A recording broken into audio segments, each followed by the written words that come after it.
What is going on, Jet fans? Matt O'Leary back with another video. We'll recap the New York Jets 30-10 win over the Green Bay Packers. I am excited to be back for two reasons. Number one, it was a Jets preseason game today.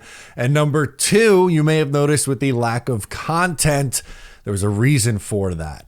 I was fighting with Google the last 3 or 4 days. Unfortunately, my Google and YouTube account was hacked. We are still in the process of resolving the issue 100%, but I am back enough to the point where I have access on my PC. I can upload videos, and it was a scary couple days, but we are all the way back. Thank you to everyone who reached out. Thank you to Purple Belt Mike, longtime listener of the channel, supporter of the channel. He was a big help for me as well. All right, let's jump into this game. Penalties galore in this game. First play really set the tone. Tufele jumps off sides on the first play. Now, he would settle in after that. Believe me, he would settle in.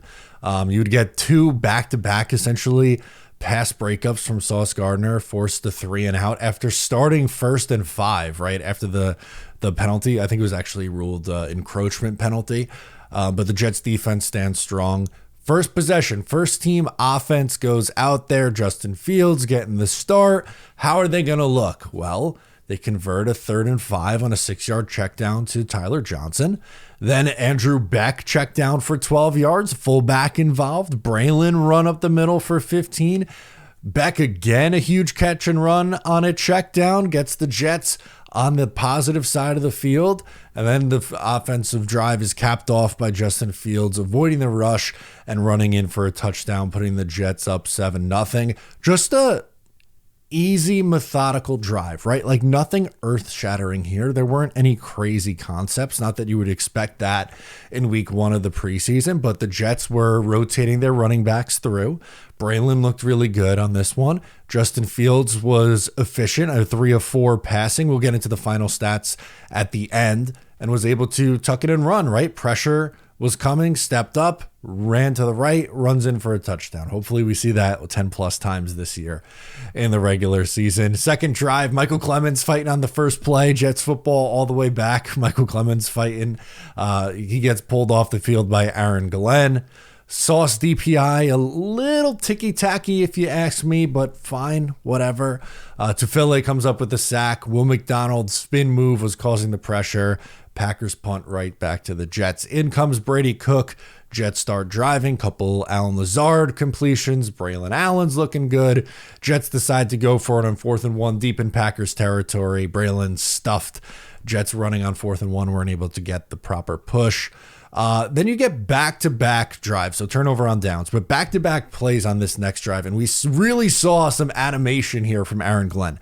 Eric Watts gets flagged for a tackle, late hit out of bounds. Then McCreary Ball, the linebacker, gets flagged for late hit out of bounds, and Aaron Glenn is fuming mad. Now, a couple of years ago, Quincy Williams in 2022 had a huge hit on Jalen Hurts late out of bounds, and Robert Saleh didn't really do anything about it, right? Like, it just shows the different personalities that these coaches have.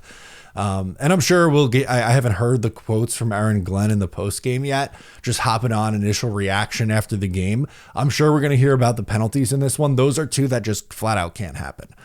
Packers move down the field. Penalties a large part for it. The drive stalls, though, for Green Bay. They kick a field goal, 46-yarder, 7-3 game. Jets offense comes back out. Cook stays out there. Second team offensive line comes in. Jets go 3 and out. Punt. Quantez Stiggers, unreal tackle, by the way, inside the 5 on the punt. I thought the Jets punter as well. Austin McNamara looked good. Big play on the defense. Leonard Taylor comes in with the strip sack. Tufele, who's all over the place, looking like prime Aaron Donald in this preseason games, recovers in the end zone. Jets up 14-3, creating a turnover and scoring off a turnover. I can get behind that on a Jets defense. Obviously, Packers get the ball right back. Tufele comes up with another big sack on 3rd down, forces the Packers to punt. Jets go 3 and out on this one. It was 3rd and I believe 20. They checked it down to Malachi Corley for 8 yards. Not really. That was pretty much the highlight for Malachi Corley today. Nice move to get a couple extra yards, but that was pretty much all we saw from him. Jets punt. Hardman muffs it loses it. The Jets recover inside the 10. Mevis comes in, ends up hitting a 22-yard field goal. Jets get the ball, don't really do too much in the red zone. They settle for a field goal, up 17-3. Flags galore in Green Bay. Oh my God, right before the half. Just the Jets took a few timeouts to get the ball back, actually, but Green Bay would punt it and the Jets would just sit on it to go into the half up 17-3. First half thoughts. Oh my God, Tefele all over the place. I really liked how the first team offense looked. That was my notes on the first half. Out of the half, the Jets get the ball. Arian Smith, nice catch to move the chains. That was really the highlight on this drive. His speed was really put on display, I thought, tonight. They would punt it away. Packers, not much doing. They didn't really look that good offensively at all outside of one play, which we'll get to later. The Jets' next possession, they try a deep shot. Adrian Martinez in at this point for quarterback, too far for Smith. Then Brandon Smith, the other Smith. Arian Smith was the wide receiver on the first one. Brandon Smith converts on a 3rd and 11. Next set of downs, he converts again. Stone Smart, 24-yard touchdown off a screen. I loved this play design, and just goes back to Tanner Engstrand here. I came away pretty impressed from him, and I get it, right? It's one game, and it's a preseason game. I'm not putting him into the Hall of Fame. I'm not saying he's going to be a head coach at this level.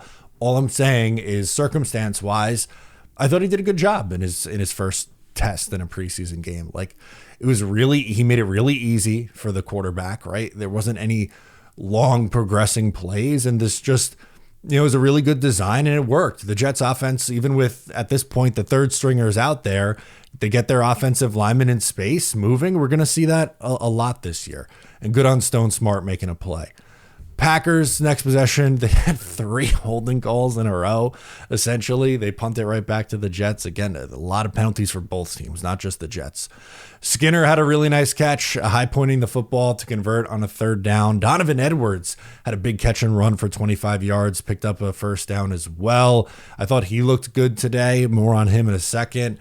Jets drive stalls in the red zone. Mevis comes out again for a 27-yarder to put the Jets up 27-3. Packers finally get in the end zone. Amar Johnson, their running back, I believe a UDFA, had a broken tackle on Dean Clark. Dean Clark had a chance to wrap him up, ended up being a long touchdown run to make it a 27-10 game. Next possession for the Jets, a holding call, kind of borderline, but a holding call brings back a long Donovan Edwards run. It was like 70-something yard touchdown run. Looked like he was going to score. Gets called back. I thought Edwards looked good the rest of the drive. That he would end up, being taken out after the next play, after the long run, but he would get back in. I thought he looked good. The Jets settle for a field goal on this possession. Mevis hits one more. He goes 3 for 3 today. Good from 39. Wasn't really pretty, these kicks, right? Like, they didn't send Nick Folk out there. They know what he is. He got every single one of them through the uprights, which is the goal, obviously. But they didn't make you feel 100% comfortable. They weren't going right down the middle. He was kind of hooking them in there. One final drive for the Packers. They essentially just let the clock run out on this possession, and a 30-10 final score in Green Bay. So let's talk just some box score numbers here that I have for you. Justin Fields, 3 of 4, 42 passing yards, 108.3 rating, did have the rushing touchdown. He had 2 rushes for 14 yards. The 13 yards came on the rushing touchdown. Adrian Martinez, 11 of 16, 152 yards, 1 touchdown. Brady Cook, 6 of 8, 62 yards, no touchdowns, no picks, a 96.9 rating. Donovan Edwards had the most carries, 9 carries for 42 yards. Braylon Allen, 8 for 33. You had Isaiah Davis have 6 for 14, and Breece Hall had 3 for 9. Your leading receiver, Andrew Beck, 2 catches for 36 yards. The fullback, my dad's happy about that one. He's an old school football guy, loves the fullback. Tony Richardson, one of his favorite Jets. So I was texting him like, I think you're going to like the offense this year. Fullbacks involved pretty heavily on that one. Also heard a note that Alan Lazard, who had 2 catches for 17 yards, both came on the second drive, was seen in a sling with his right arm. So we'll keep an eye on that. Obviously, haven't heard any injury update. But from this game, again, I talked about a lot of things that I liked. Obviously, in a 30-10 win, you're going to come away pretty impressed with that. Penalties, 10 for 90 yards for the Jets, 7 for 64 for Green Bay. That is a lot. The Jets had 403 total yards of offense to Green Bay's 188. For the Packers, they had how many passing yards? 64 passing yards on the game. Jets had 256.